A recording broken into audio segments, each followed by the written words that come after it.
Hey guys, welcome to the Liberal Hive Mind, a channel solely focused on exposing the abundant hypocrisy of the left. And here's your meme of the day, brought to you by FiveMind.com. Yeah, well, they called it a conspiracy theory. They said there was nothing to it. Obamagate. Obamagate. They said there was nothing to it and we were crazy. They sneered, they mocked, and of course they attempted to censor. And now, after nearly a decade sealed in a CIA vault, it seems like the truth is finally crawling out into the light. The Russia hoax was not an accident. It wasn't a genuine investigation. It didn't appear out of nowhere and the feds just picking it up and seeing where the facts would take them. No, it was an intelligence operation run against the American people, an operation against the Trump campaign and then the Trump administration. The whole thing was an intelligence operation, a fabrication to kneecap a duly elected president and hopefully to unseat a duly elected president. And the idea that Barack Obama wasn't involved, well, it's getting harder and harder to deny. Obamagate is real, and it seems as though we might have just got our hands on the receipts. Tulsi Gabbard hits us with a massive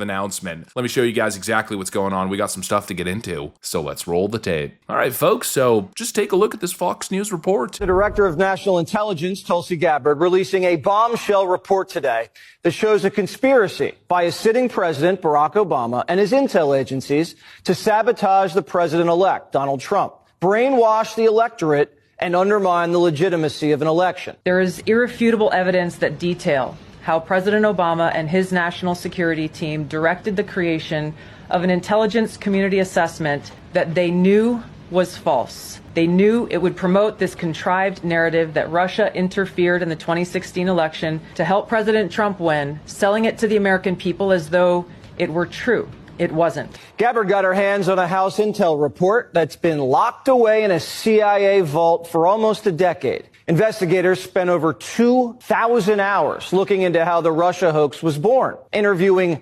20 CIA and FBI officials. And it turns out that the Obama administration doctored the intelligence to make it look like Putin and Trump stole the election. A month after Trump beat Hillary, Barack Obama wasn't satisfied with his intelligence reporting and ordered his CIA director to create a new assessment of how Russia interfered with the election. This was a highly unusual move. John Brennan handpicked 5 CIA analysts to write the assessment. There was nothing routine about this, and it was a rush job to publish before Trump was sworn in. There were 4 key elements from the assessment that were repeated over and over again and formed the basis of the Russia hoax and the Robert Mueller witch hunt. 1, that Vladimir Putin wanted Donald Trump to win. 2, Putin took action to help Trump win.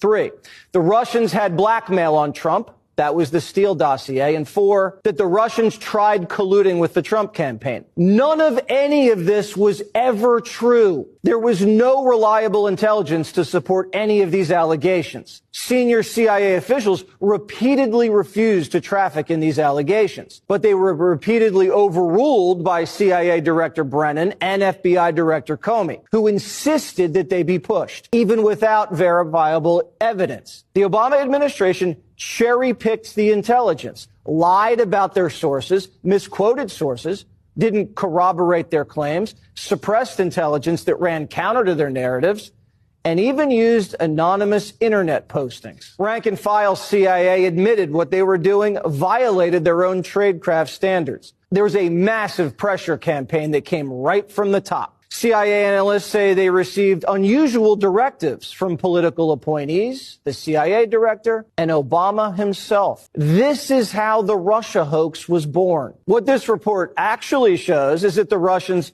just wanted to create chaos and undermine Americans' faith in democracy. Solid intelligence suggested that Vladimir Putin didn't care who won. He had no preference. Obama and his spy chiefs knew that Putin didn't prefer Trump over Hillary, but they cooked the intelligence to make it look like he did. Obama and his intel spies knew that Putin didn't collude with Trump and that he didn't even direct his people to help Trump win. But they put it out there anyway. Barack Obama, the CIA, and the FBI were the ones doing what our enemy wanted. Do you believe that any of this new information implicates former President Obama in criminal behavior?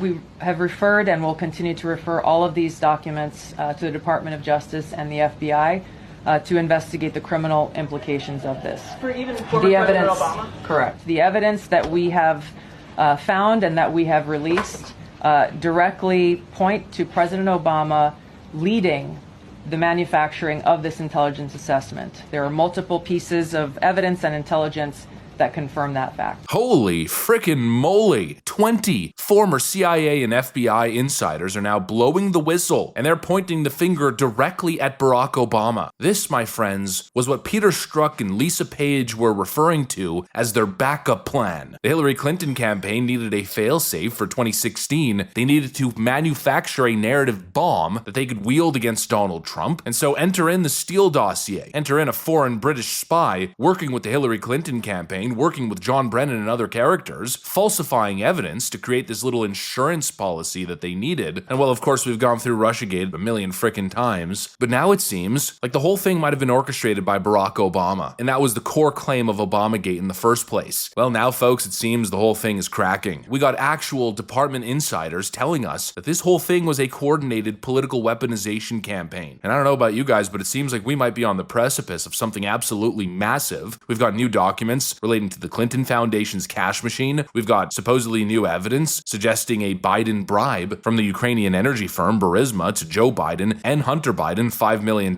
each. We've got cases against Comey, against Strzok, against Brennan, all of it now under the microscope, and now even potentially people cooperating with the federal government and pointing the finger at Barack Obama. Either we're getting hit with the biggest case of blue balls ever, or something massive is about to frickin' drop. And please, leftoids, spare me the pearl clutching about norms, as if we're just supposed to forget what you guys did to President Trump, all those trumped up charges, frivolous cases, manufactured narratives, lawfare from every frickin' angle. You forced him to defend himself in courts, and well, now I guess it's your turn. You guys set the frickin' rules, right? No one is above the law. Well, you don't get to hide behind that classified label forever. And if we can find the evidence that proves that you attempted to engineer an intelligence operation to undo an election or to sway voters, well, then you can't blame anybody but yourselves when you finally meet justice. And really, that was the political persecution, the accountability that's coming back for you, that boomerang that's now on its way back at full speed, that is on you. You know, I'm still skeptical because you know how this stuff works, right? It's kind of hard to get actual incriminating evidence and make this stuff stick, but I don't know, it certainly feels like we might be moving in that direction. This may, in fact, be the accountability moment that, you know, we thought would never actually come. Seems like the dam might be breaking. I guess let's just see where it all goes. Let's see what happens with this investigation into Peter Strzok, Lisa Page, now John Brennan. Let's wait for an evidence drop relating to Barack Obama and his alleged involvement here. No one is above the law. Let's let the facts take us to the truth and then make judgments from there. In other words, let's do exactly what the Democrats pretended they were doing when they were indicting President Trump, except with real evidence, real cases that won't fall apart like their pathetic lawfare campaigns. Things may just get a little bit interesting. Anyways, that's pretty much what I got for you guys. Thanks for watching, and I'll see you on the next one.